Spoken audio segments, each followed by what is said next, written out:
What's up, guys? It's your girl Jamia Zarzuela, the political poet, and welcome to Poetry, Prose, and Politics.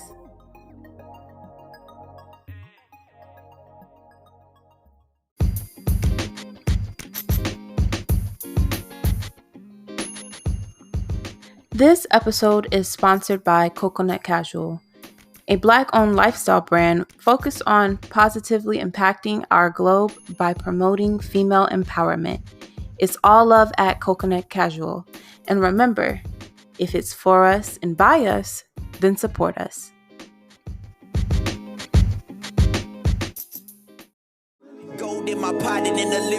On today's episode, I brought out one of my friends, and to be honest, he's one of my favorite rappers in San Antonio.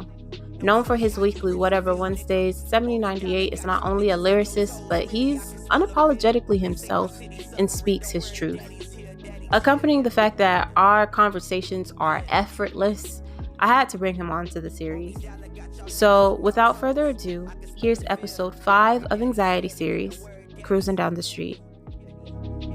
Whatever, it's Wednesday, nigga.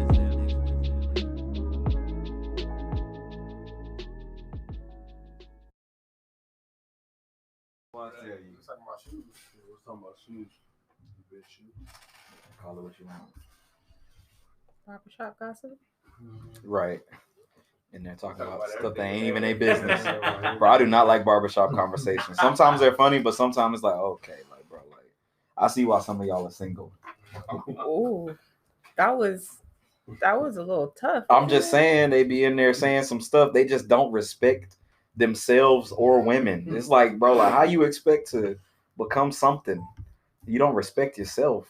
I'm not allowed to answer that question because I'm a woman. What? Women? What you mean? Because if I was to say something, then I'd be out of pocket for one.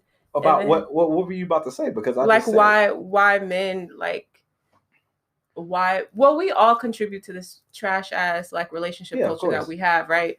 But like I feel like men especially you can't say that. Men especially I'm just fucking See, but that's what it is. Like men especially, I'm like, damn, like you can't stick your dick in everything. You can't. I mean, you can say that, and I'm gonna come from a man's perspective too, because we don't mean it. No, I'm just fucking with you. I'm just fucking with you. I'm just fucking with you. Like y'all see, like I'm just fucking with you. I'm gonna tell you. But tell me this. Tell me this. I'm gonna tell you something for real. Men are completely wrong. I think men at a lot of times are terrible, especially to the women that they consider themselves to be in a relationship. Men are territorial for no reason, and they're egotistic to the point to where they feel like everything that they come across is theirs, and they can have other things and still have this. You know what I'm saying? But I also believe that in a lot of situations, women that those men are dealing with need to be strong enough to, one, when they tell them they don't like that shit and they're done, be done for real. Because a lot of men feel like they can do what they want to do because she's still gonna be there. Yeah, women don't know their values though. Exactly, and you just like men are sticking their dick in everything. It's a lot of women that don't even make a man earn the things that they're taking. But also, I think that sounds very wrong politically. Well, yeah, like giving. Yeah, exactly. Giving, sure, but like I feel like one of the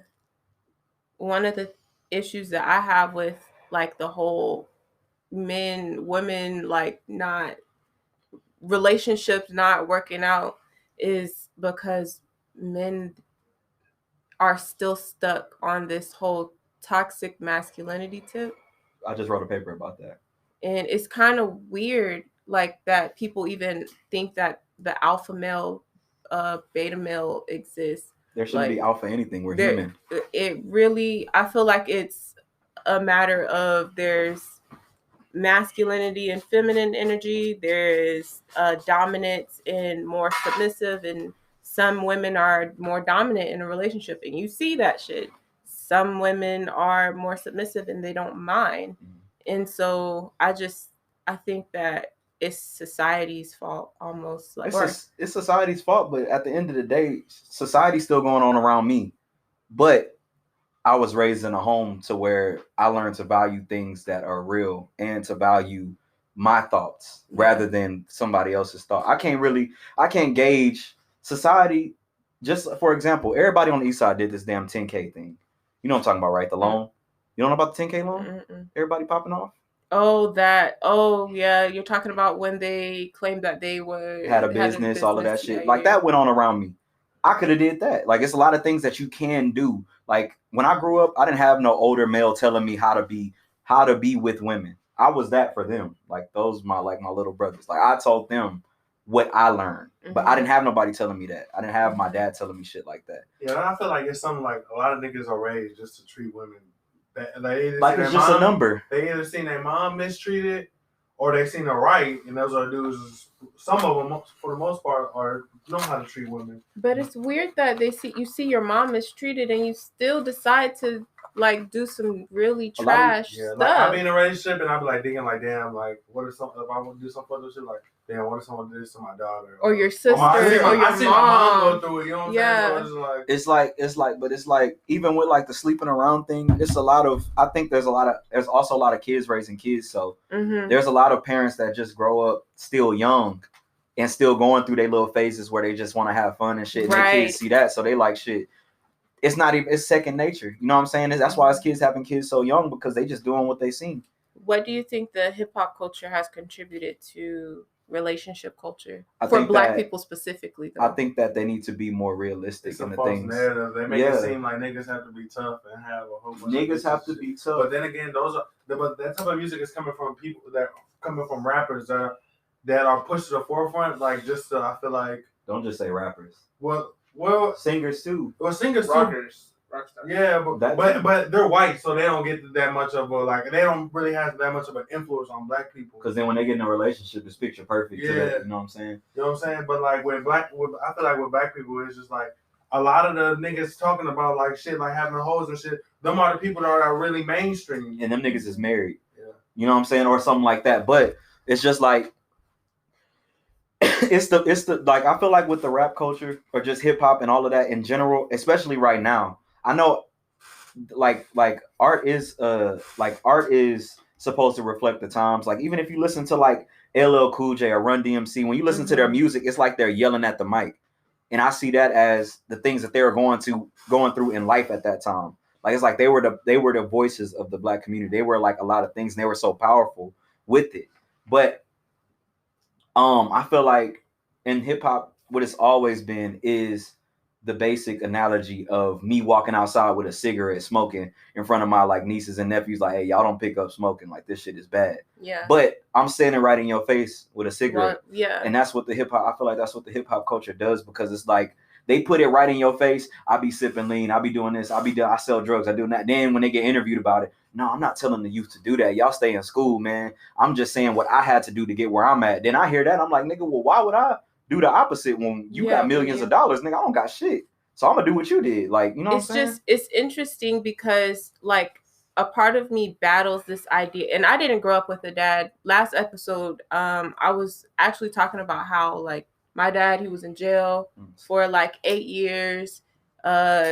He was a dope boy. Well, actually, no, he wasn't a dope boy. He was more like higher than that, but I won't get into it. But he was a person that I, for a very long time, saw couldn't do any wrong. And then my mom's my sister's dad, he was the man that raised me, and I saw him do wrong, and I still loved him. So I was really confused about that. So it's like I'm battling this idea of do artists and entertainers actually have a responsibility to their community in that sense? Or is it fair to say that just because they have this platform that they need to completely just change the way that they are? For instance, Cardi B, she used her platform so that she could share politicians. Should every artist, even though they don't really understand politics or understand, certain things, use their platform for that? It's I feel like if you don't know, either educate yourself or stay away. But two, it's a double-edged sword because I feel like just because you have status, that doesn't mean in your heart you're a good person, or that doesn't mean in your heart that if it's not in your heart for you to go back to your old high school and give them money to help them build stuff I don't think you should do it. I think that we as a people look up to people because they have status rather than looking up to the people that are actually doing something around us, because the status and the notoriety is something that we don't really get in our communities a lot of the time. So it's Right. like when you see somebody getting that, and then it's like you already hold them to a platform of like, if like when you if we found out, if all of a sudden people found out LeBron James is cheating on his wife, people are gonna be heartbroken.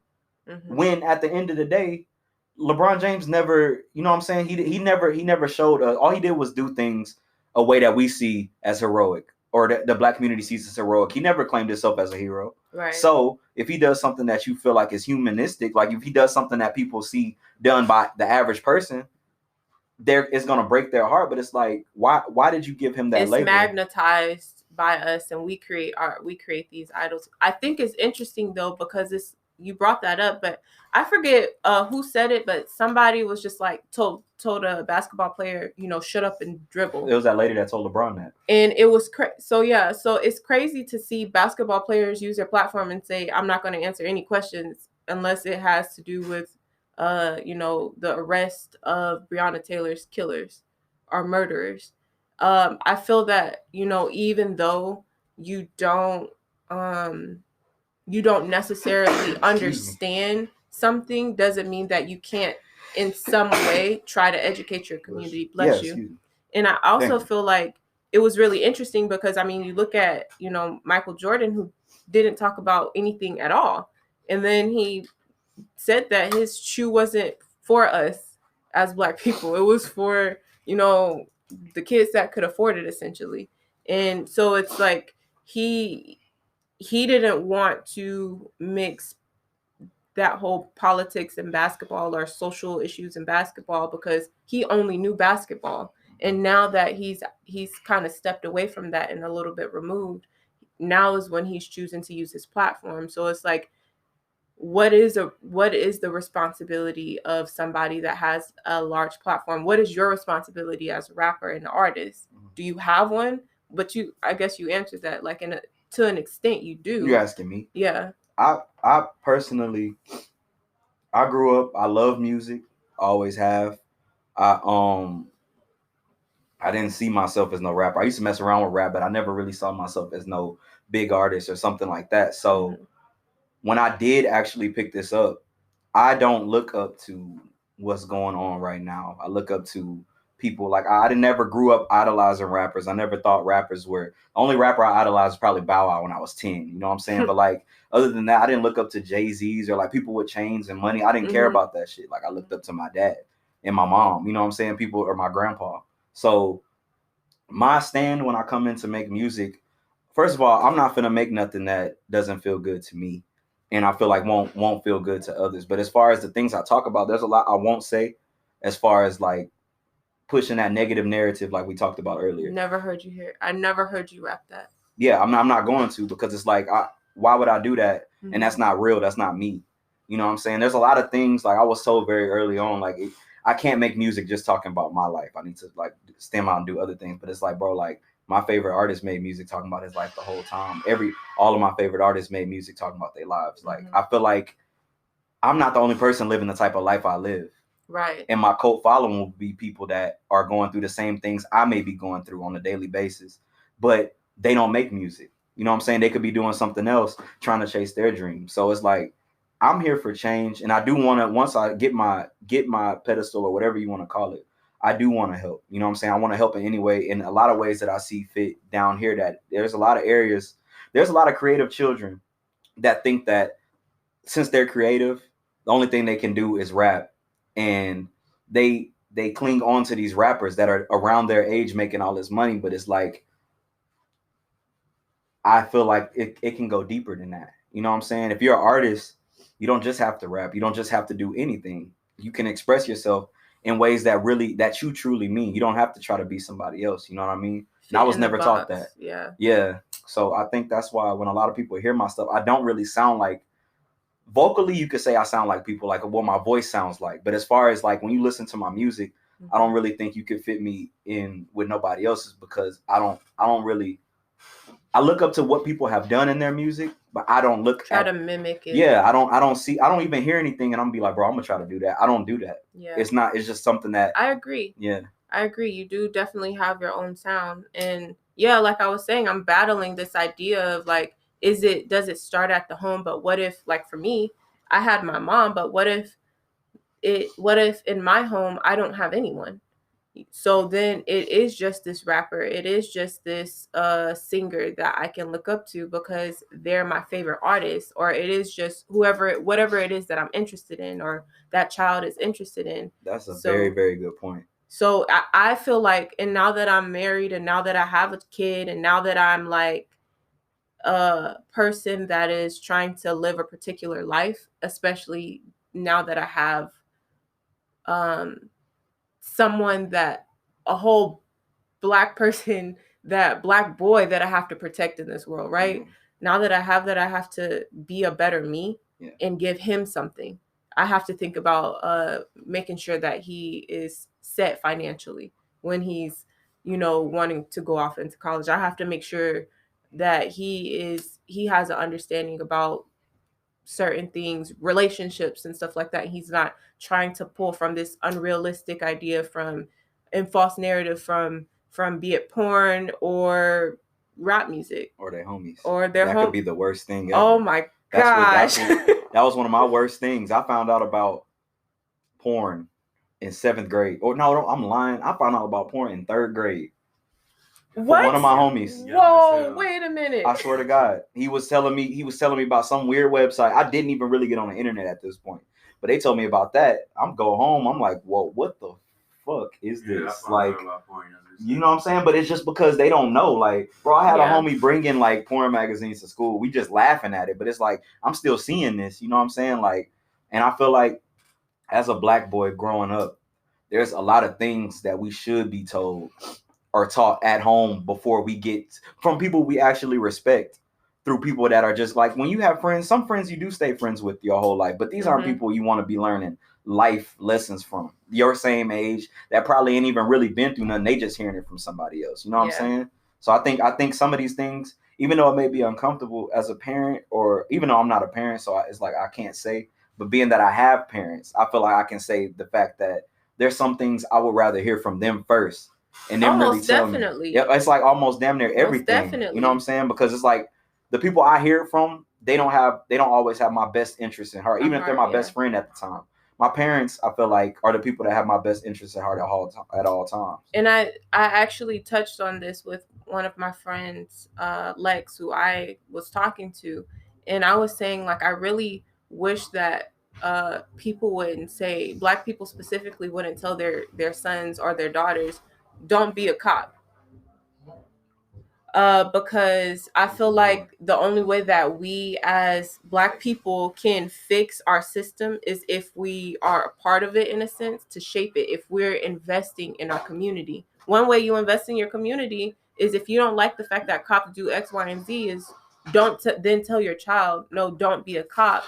For me in particular, I wanted to be a judge, but like looking at the fact that a cop gets their high school diploma, goes to training for, whatever, 6 months, police academy, versus me who is wanting to be a judge. I have to go to school for political science for 4 years. Then I have to go to law school. Then I have to pass the bar exam. That's $600 out of my pocket. Then I have to practice law for 5 years. And then I could try to be a judge.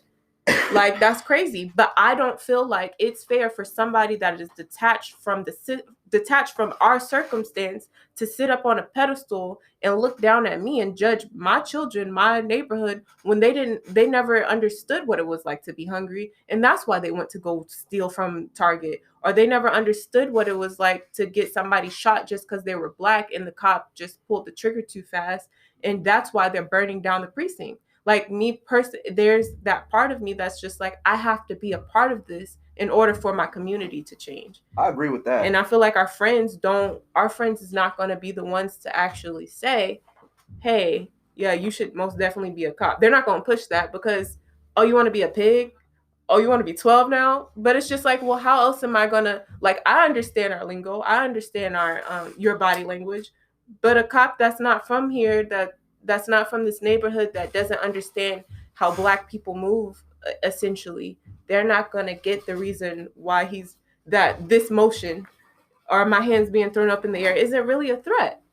And it's because they're not from here. They don't get that. And it's so frustrating, I guess. I can say, I will say that I'm probably not the best to speak on that, because I've met one good cop my whole life, and he lived in my neighborhood with me. His name was Duke.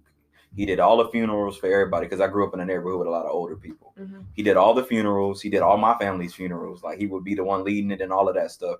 He used to come to everything in the neighborhood.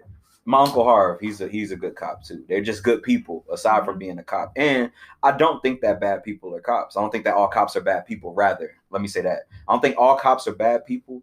But if, just like I told, like we were talking about this before, like if me and all my homies are good people, but one of my homies was known for running around killing people for no reason, mm-hmm. it makes us all look like, and we just, you know what I'm saying? It makes us all get looked at in a certain way. Yeah. And I wouldn't be, if had I known that, I wouldn't be surprised if his mom told him to stop hanging out with us or stuff like that. You know what I'm saying? So it's like they trying to keep him away from that system, or the mindset of they cool with hanging out with killers. You know what I'm mm-hmm. saying? So it's like, I've never personally liked cops since a kid. The first time my first encounter was a cop, I was very, very young. He pulled my mom over for speeding in Kirby. Air quotes for the audience. Speeding. Yeah, she wasn't speeding. So, and he yelled at her like she had drugs in the car. I'm in the backseat mugging this dude. And my mom just like, just sit back. I'm pissed. My sister's a baby. She's crying. My mom's crying. I'm like, bro, like, all she did was ask, what was she getting pulled over for? He started talking to her like reckless. I had a family member that was incarcerated for 7 years, and we used to go visit him. The way I got treated in there, the way we all got treated in there, it's like we all did whatever happened. You know what I'm saying? And mm-hmm. This one encounter, the cop yelled at me in my face, and my mom yelled at me in my mom's face, telling us something like very, I don't remember what it was, but it was extremely negative. I went in the restroom and I broke the sink. Oh, wow. Because I was so pissed. Like, I just didn't know what to do. I couldn't hit him. You know what I'm saying? Yeah. So, but it's just like, I've never personally had encounters with good cops. Me and him were at Whataburger. A cop was like, I'm talking to my homie. My homie was like, dang, bro, they probably gonna make us leave because it's too many people here. I said, he can't make us leave. My brother's ordering. And he was like, you can't say what I can't make you do. This is what the cop said. I was like, bro, I wasn't talking to you. I was talking to him, but you can't make us leave because my brother is ordering. He's like, why don't you leave right now? I was like, bro, where am I gonna go? And then he made me go outside and show him my license. Started asking me all these questions. Of course, I didn't answer. But it's just like, I would never tell my kids not to be cops. But just like my dad used to tell me, he never told me not to do things. He would tell me to make sure I understand exactly what I'm doing, the history of it, all of that, before I just jump into something. Because when you put on that uniform, yeah, you're gonna get looked at a certain way. Mm-hmm. And yeah, a lot of those cops that come in, they probably did. The dude that put his knee on George Floyd, mm-hmm. when he came into the system, he could have not been that way. You know what I'm saying? Like, people don't look at that though. But it doesn't matter how he was. That's how he is now. And that's how he's going to be seen for the rest of eternity. Yeah. You know what I'm saying? But some of these cops do come in with good intentions. They're good kids. They're young. They want to help. They want to come in and get justice. But they end up getting sucked into the, the bullshit of life. Just like some kids go to college and they really just want their degree. They never been to parties. They've been focused on school. But then now they're away from their parents. They're on their own. They get sucked into the partying and stuff like that. Some kids don't come back from that. Some kids still get their degree. And I've always said that. And note, I just want to note that you can speak completely freely on how you feel. It's funny because I'm actually going to have, I will be having a guest on here who, that is her profession. She's a cop? So, well, a little bit more than that. I can't get too into it. Oh, because but I'll tell you a little later. But I'm gonna have somebody that's gonna be on, and I want everyone's perspective on it because it's a fair perspective. Mm-hmm. That's your reality. That's what you lived and what you went through. My first aha moment, like, oh, I'm black, like, and my skin color actually does matter in the world was because of a cop. It was because of how he treated me and I couldn't. What happened was like I went to him for help and he treated me like I was a criminal, and I knew that in that moment if I was white or just not a black girl, he wouldn't have treated me that way. Right. I just knew it because it didn't make any sense for him to treat me like I was a criminal when I literally am coming to him for help. And so, yeah, I mean, that's your truth and that's your right. And I think what people don't understand is that, like, black people get mad because we try this silent protesting of, I'm Kobe wearing a shirt that says I can't breathe, and you get told, oh, shut up and dribble, and then Kaepernick is kneeling and he gets told stand up. So we try this silent protesting. Then you try just peacefully marching. Meanwhile, there are bigots with their guns yelling because they're mad that they have to wear a mask. And then you're like, well, forget this. I'm going to try violent protesting and I'm going to go burn down the precinct and the Target I'm just going to tear everything down. So it's like, yeah, like, what am I supposed to do? And in this whole to express myself and express that I am serious, I am a human, and if I was anybody but black, you would see it like that, but because I am, you don't. It's I don't know how to say. Okay, so the way I grew up when I moved here to San Antonio, I would think I was in first grade. I moved to San Antonio for good. And the first school I went to here, my cousin went there too. It's a school called Organization for Black Unity. And it's a school that only taught us about Black history. You didn't learn the history in school. I never learned that. I never learned Texas history until 5th grade when I moved to a charter school. But like up until that, and that school teaches you ahead. So we were like 3 grades ahead of everything. So when I left in 4th grade, I was in 7th really. Like, you know what I'm saying? I was like, or like, I don't know, however the math ends up rounding off. I was in 7th grade, like education wise. But and I learned only our history. So I learned a lot about the way we got mistreated way early. Like I'm in 4th grade knowing we watched lynchings on TV, like how they used to do things. Oh, we Lord. saw we didn't watch the actual live lynching, but we saw like how the streets would be when something like that happened with the body there, like old footage and things like that. Like we watched all of that stuff, and it wasn't to scare us; it was to show us, like, bro, like it's history. It's what happened in but this it's country. Like people don't understand, like, bro, this shit is chess. Like I left that school with every right to look at every other race, especially white people, as demonic, like all these different things because of the things I saw done to us. Martin Luther King was like my Jay-Z when I was a kid. Like, I loved him just because I felt like he fit my, like, just as a kid, I used to be him for Halloween every year. Oh, wow. Yeah, for real. Like, and I looked up to him like he was like, you know what I'm saying, the dude, you know? And I found out that he got killed by a white person. I came home crying.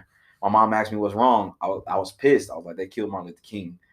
I just found out, you know what I mean? But it was like, you didn't know. Yeah, I didn't know that was like what it was. That made but like I grew up looking at. I don't analyze in the moment, and I feel like as a people, that's something that we're not taught. We focus on instant gratification. So especially now. Yeah, so if we would have did that protest and all the cops came out and apologized, and every black person in America got $1,000 in their bank account for the rest of that year, every month.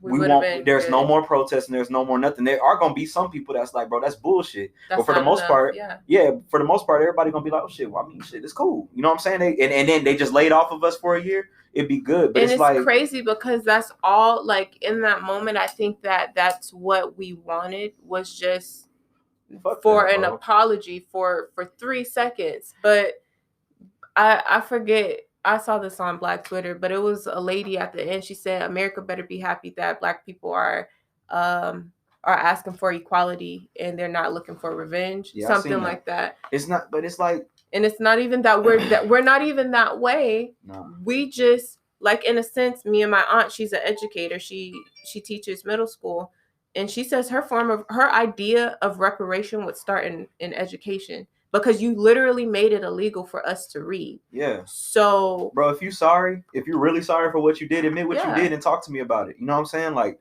I don't respect no, I'm sorry, and that's it. Like, I was telling him that the other day. Like, I'm not with all that. Like, you just tell me I'm sorry, and that's it. I'm not fucking with that, because it's like, and it pisses me off, because the fact that people feel like it's necessary to go out here and constantly yell out like we matter. The fact that we have to do that should let you know that there's equality.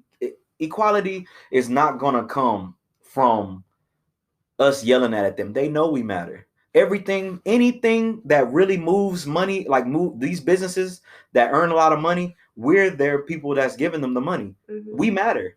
If everybody just stopped playing basketball, they stopped the NBA and started their own league and left all the other nationalities of people in the NBA, that shit wouldn't be anything anymore. That would be a dead sport. If all the basketball players just stopped playing, like, fuck that. It'd be a dead sport. Football players, that'd be a dead sport. Music, it'd be dead. Like, everything stemmed from somewhere, and we're that somewhere for the most part. 1 second.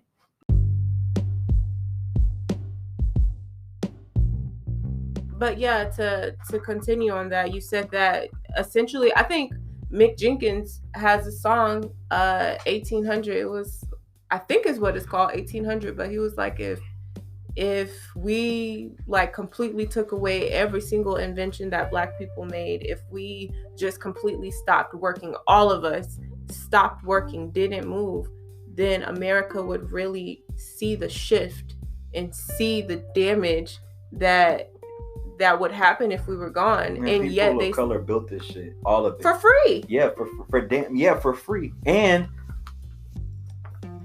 taught everything along the way. Like, you know what I'm saying? Like, and didn't even press about, bro, that's our shit. Y'all took it. Yeah. Niggas was remixing Michael Jackson songs. I was in Urban Outfitters the other day. It was a white band singing fucking the Annie, Are You Okay? What's the name of that song? Shoot. I don't know. But Smooth Criminal. Yeah. And I'm like, damn, that's crazy. Again? Like, you know what I'm saying? That shit has been happening. It's like, you bite from the culture, you take everything, and then you run away. I mean, people have even said that Elvis was a person that stole music. So of this shit, it's like, and we steal music from each other. That's the culture of music and art, pushing it forward. You bite, but it's like, when you bite, he stole though. Like, yeah, but I'm saying, like, stolen. They do that. It's like when what I was about to say, like, that's the culture of like growing art, but it's different. Like, if you building like a nice ass Lego set, and I'm like, shit, I just come and take your shit and bring it to my desk and put one thing on top of it. I'm like, yeah, I made this shit, and tell the teacher take a picture of me. I'm in the school paper. You know what I'm saying? Like, it's like, bro, like, yeah. The way America's set up, and that's the thing I think people don't understand. That's where the education come in. Like, they don't even know the real history. A lot of these kids and a lot of people only know now the things that's being shown on TV that happened then. They don't know the full. They don't know everything. They don't even. For us to really matter, we have to feel that. And the thing that pissed me off the most about the whole Black Lives Matter thing, not everything they're doing. I'm talking about like people coming out and doing that, doing a Blackout Tuesday. On the same time, it's people sharing two Black people fighting on their story, sharing like a Black person, a young Black person and an old Black person fighting, or showing like a Black person shooting somebody else on the street. Like, bro, like, and the craziest part, we doing the bullshit and we're doing the woke shit on their social platform. Right. Like, in order for us to really get further, like I was telling him, like, bro, we all on there, everybody's on there tweeting their thoughts and shit and saying how fucked up these corporations are, take your money and put it in Black owned businesses. We talking about all of that in their house. You know what I'm saying? Like, we're on Twitter, we're on Instagram, we're doing all of this, and it's just like, it made me a little uncomfortable. Just because it almost saddens me too, because I feel like, are we going to actually stick by that? Are we actually going to be the ones that will buy only Black owned? Are we going to drive further to get a weed from black hair store? Are we going to go to? Well, y'all go to black barbershops, so that's not even an issue for when it comes going to no white yeah, barbershop. for I a don't get shape man. ups. Yeah, but are we gonna stop like going to Starbucks? Are we really gonna push black? Are we only gonna just buy food or go to restaurants that are black owned? It's not, and the craziest Black part, banks. it's not hard. It's but not. It's convenient to do it the other way, and that's the way they have built it. Like Yeah. it's not about them. They were prepared for any type of drastic change that would come from this, because they knew the whole time after shit popped off, we would still be in their store. Exactly. You know what I'm saying? It's like it's different. Like it's gonna be different if I beat your ass every day and you beat my ass once. Then I keep beating your ass. It's like that one day. Okay, it's like okay, I'll let the nigga beat my ass every once in a while. You know what I'm saying? But it's like as long as I'm getting the upper hand, that's how they look at it. They built it so there's so much foundation of the things that's been going on for so long. It's like in their mind, I really feel like shit, we good, because there's always moments of people that come and show us what we're supposed to be doing. Mm-hmm. And at first, Kaepernick, Dave Chappelle, like they get looked at as all it takes is white America to say this. He's crazy. He's turning down $50 million so he can go smoke crack in Africa. Oh, he's crazy. He's kneeling down here, and this song is for the soldiers. And y'all don't support the soldiers, then everybody's like, oh my God, damn, that is for the soldiers. And he gonna kneel, and the military helps fund the NFL and like all of this. But it's like, bro. I have seen a lot of things that are like, the Me Too movement was started by black women, and it was looked at, to me, in my opinion, it was looked at like, I'm just gonna say black bitter bitches bitching, and then white women got on it, and it was like, oh my gosh, we have to things protect. Are happening to women. Things are like, and it's so interesting to see that has, it's what it's been this entire time. And that's what I feel like. That's what Black Lives Matter is. Like, it's like they speak on it, but like a lot of it is, I feel like it needs to be more doing than speaking. Like I seen some dude he said they out here protesting this shit, but then again, if you think about it, people ain't gonna struggle with someone they think they better than. He said none of these people are talking about rushing the Capitol to get some real change. Because if you would do some shit like that, they gonna be like, oh, these people for real, like, yeah, bro. It's like it's bigger. He's like, they're not gonna go rush the Capitol with y'all, like these motherfuckers. I went to one protest, bro. It did not feel right to me because, like I told you, the school I went to, I seen these protesters on TV. Mm-hmm. I seen the shit they went through. I seen everything. I pull up to there. It's like what 15% black people, and they walking with us, yelling all these chants and shit. But it's like, bro, like if something happened to me right now, in the midst of all of this shit, ain't nothing gonna happen to y'all. Like, you know what I'm saying? I get y'all. Everybody's voice does matter if you're gonna come out and speak on the right shit. Mm-hmm. I'm not gonna talk nobody out of speaking about the right shit. But you need the people there that's actually going through it. Like, to me, real courage. So it has to be us. It can't just be predominant. It can be them, but it has to be us. I did hear this theory though.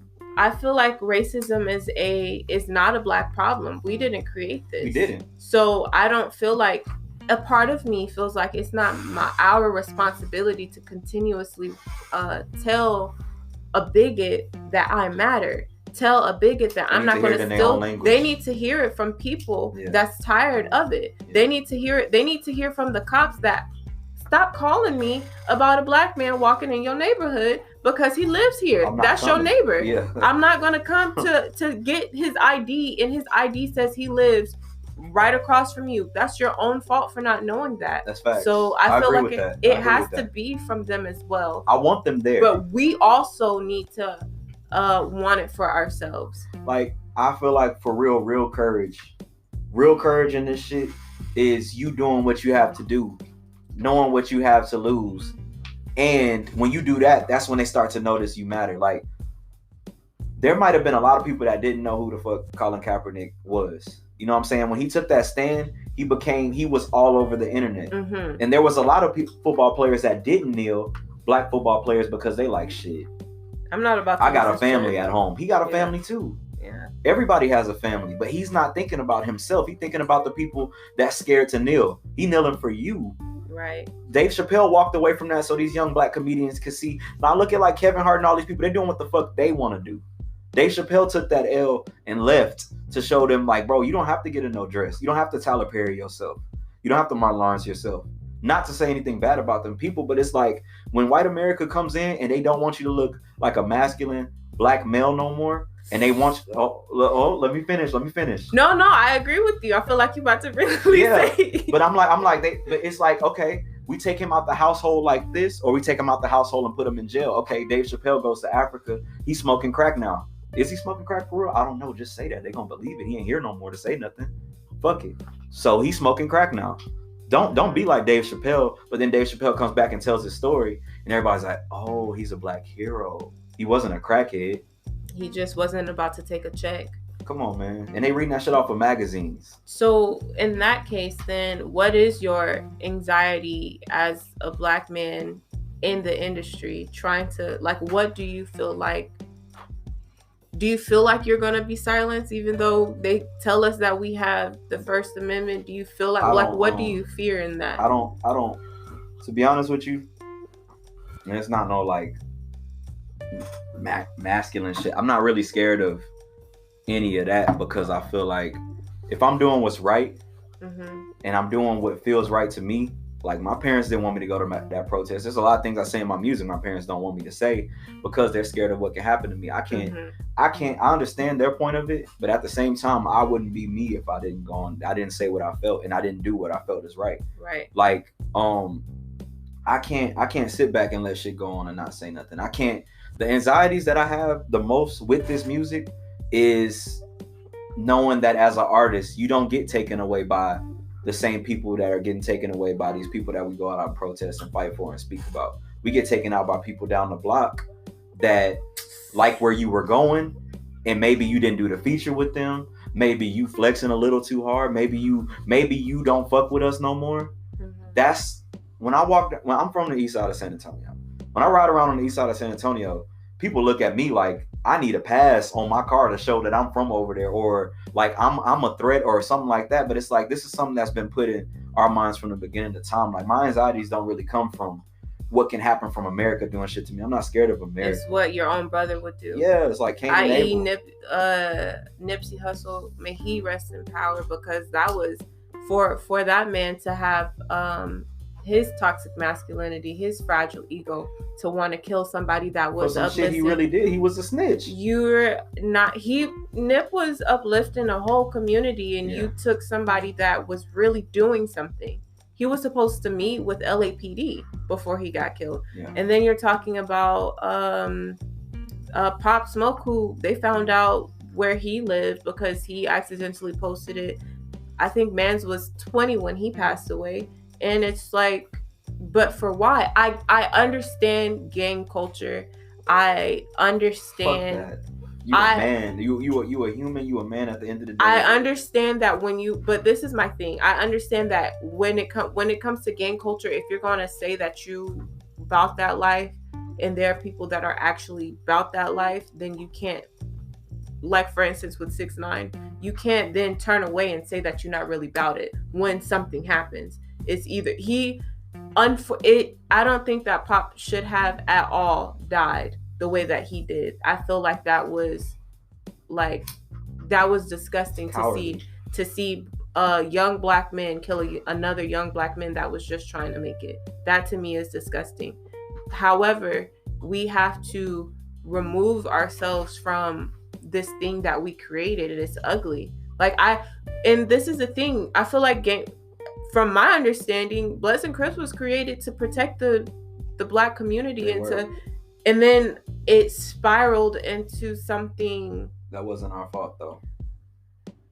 I will one day digest what happened into like talk about it, like go in and really break down what happened in the 80s. Yeah. Because you're talking about the crack era when cops pushed that into our community. Guns. And then they pushed, and they were saying, well, it's either that or you're going to go to jail. I've actually heard those stories from actual men who've told me that this is what happened. They had to do this. They had a quota. If they didn't meet then they was going to go to jail anyway, because they already had this on them and all this other stuff. So it was a lot of stuff being pushed on them. So I understand that was one aspect. I understand that when you're talking about you're taking away jobs from people, then they're going to turn to the only thing that they know to do, or the only option that they know. Nobody wants to be a stripper, nobody wants to sell drugs, but it's just like, I need to get some money, I need to pay my bills, these people aren't hiring me.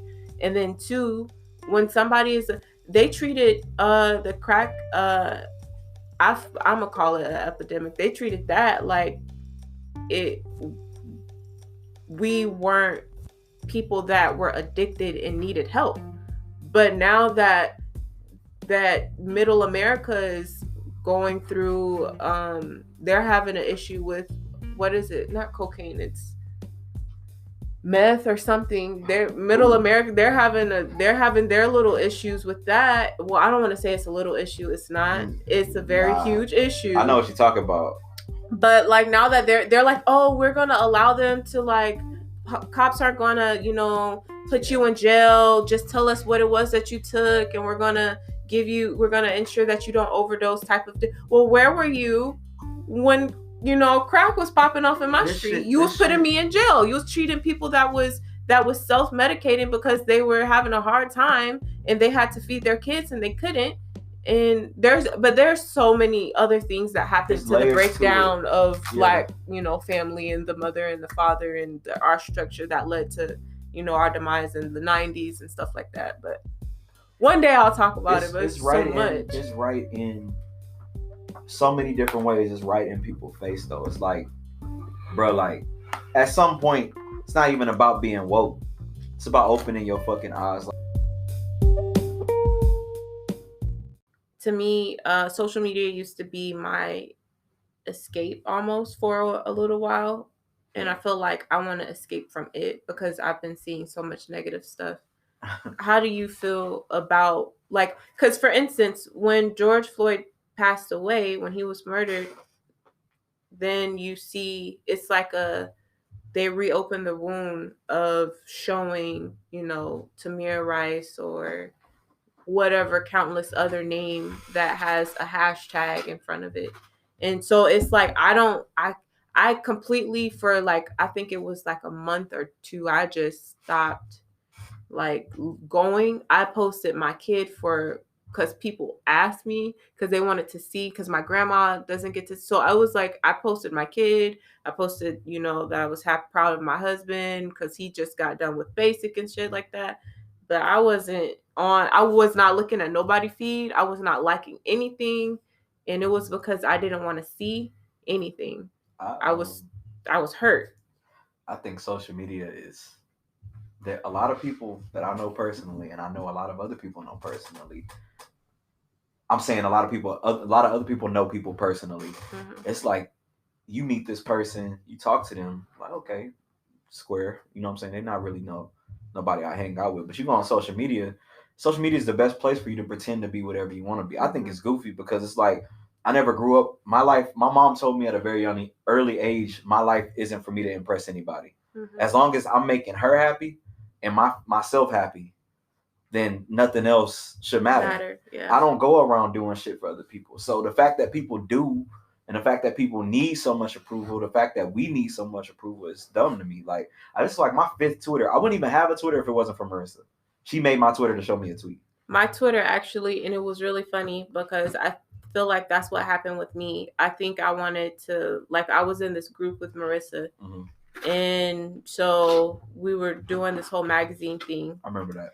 And so they made my Twitter, and I said, I got peer pressured into this. Yeah. If I was to ever I deleted my Twitter. If I was to ever remake a Twitter, I'm going to that's going to be my bio. I was peer pressured into it because me and Twitter, it's not my space. Like Snapchat, like I'm on Facebook for my grandma. I'm on Instagram because this is where I release this stuff. And I'm on Tumblr because this is where I'm pretending like y'all don't know me there. Yeah. That person, I'm not even going to say what my handle is on there, but that's like my space where I can just, Tumblr shit. Exactly. So,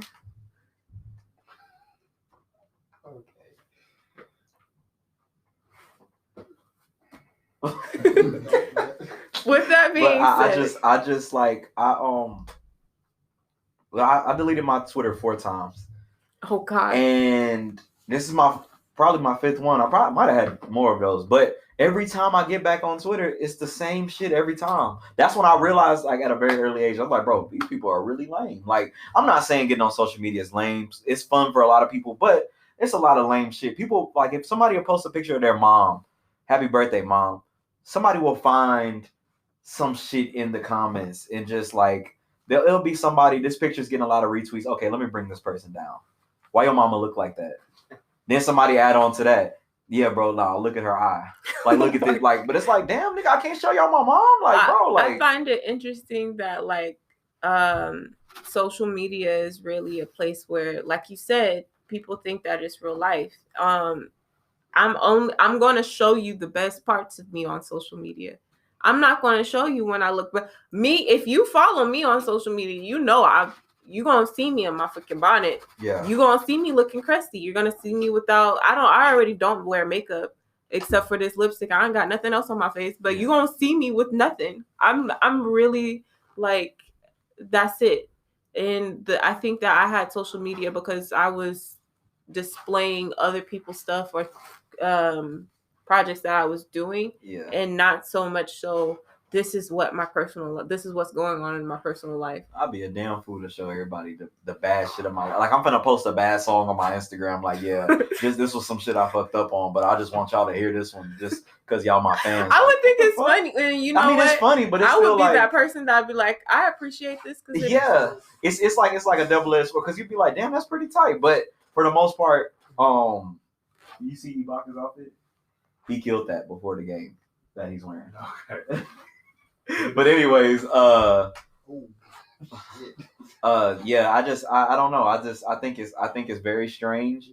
And I think that's why when people like Vince Staples and shit like that come around, it's like a breath of fresh air. Because it's just like, he's silly to a lot of people, but when you listen to his interviews, he's talking some real shit. You know what I'm saying? Like, I think that we have people that are too scared of losing their money and scared of being themselves. Like, that's why certain artists don't get the notoriety they deserve, i.e. Big Crit.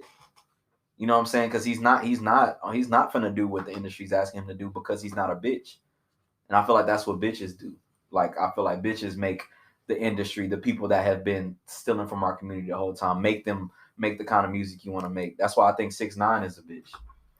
And I don't mean that because he snitched. People snitch. There's people in this city that snitch every fucking time they go to jail. It's CSIs in these neighborhoods. I mean, well, you know what I'm talking about, like the little private. These people that go report to the cop, they go into their PO. No, you're not. You're not going to your PO. You didn't do nothing. You been going to your PO for how long? What'd you do? You stole from the little gas station? Like, come on, bro. Like, nah. But the snitching part ain't cool. The part that's you gonna make all these kids follow you and think that you a gang member. I'm a gang member too. That's what's up. So I fuck with this dude. He seems kind of different. You know what I'm saying? He doesn't care what people think about him. And then you paint this whole narrative. You come out as a bitch at the end, like you snitch on everybody, come home, you change your whole persona. Like, it's like, damn, like, you know what I'm saying? I found it funny because I took what happened with 6ix9ine because that was also what was happening with the whistleblower incident where our president was impeached but wasn't removed from office. Mm-hmm. If anybody has that confused, he was in fact impeached. He was not removed from office. There's a difference. I'm not about to get into it now. I encourage you to look it up. But with that being said, I just compared those two, and I thought that it was really interesting how both sides of the spectrum, we understanding gang culture, and then people in his realm saying you didn't have to say. I just thought that was really interesting. That it doesn't matter, like when it comes where you come from or what it is. Nobody, there's like this sense of hushness. I've never told on anybody in my life. The only person I probably told on was my sister, just because we used to do that. Same, my sister. Yeah, when I was in middle school, I would go to detention. If I seen somebody do something, a kid pulled a fire alarm right next to me, I was finna get in trouble because I didn't tell who did it. They were like, look, We know you didn't do it. Just tell us who did it. I'm just sitting there like, bro, I'm not finna do that. Like, she told on herself. I don't know what was finna happen to me, but I've just never been one for getting other people in trouble. I'm not like him. And since we're speaking on social media, where can we find you? Me? Yeah, you.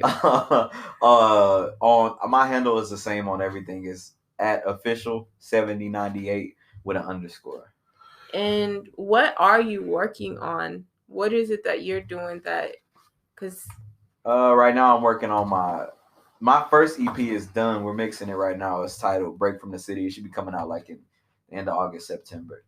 I'm shooting behind the scenes stuff with Teo. Damn near, I don't know, a couple of times a week. We getting these episodes ready. I'm shooting my video.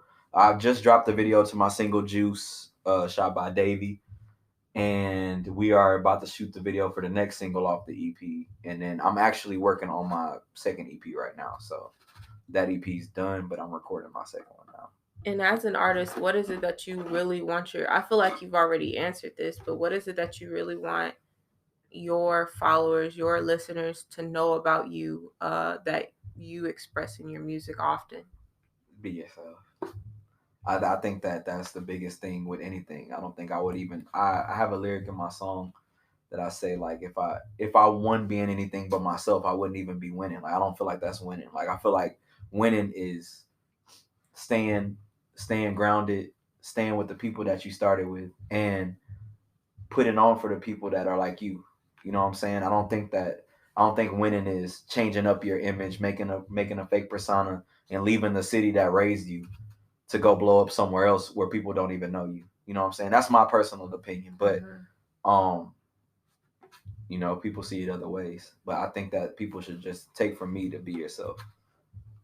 And I have to say, it's always a pleasure talking to you. We've worked before, but I'm so happy that I was able to bring you on this podcast. Me too. So that we can get into a lot of things. And we've had pretty deep conversations before. We have over some Hennessy. Yeah. That was pretty live. So that was a very deep conversation. Oh my gosh!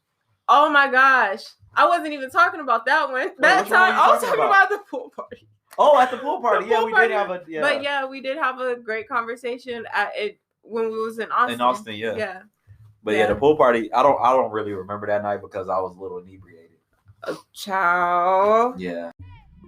While you can listen to Poetry, Prose, and Politics wherever you stream your podcasts, be it Spotify, Google, or Apple Podcasts, Anchor.fm does allow you to leave me a message so that you can join in on the conversation.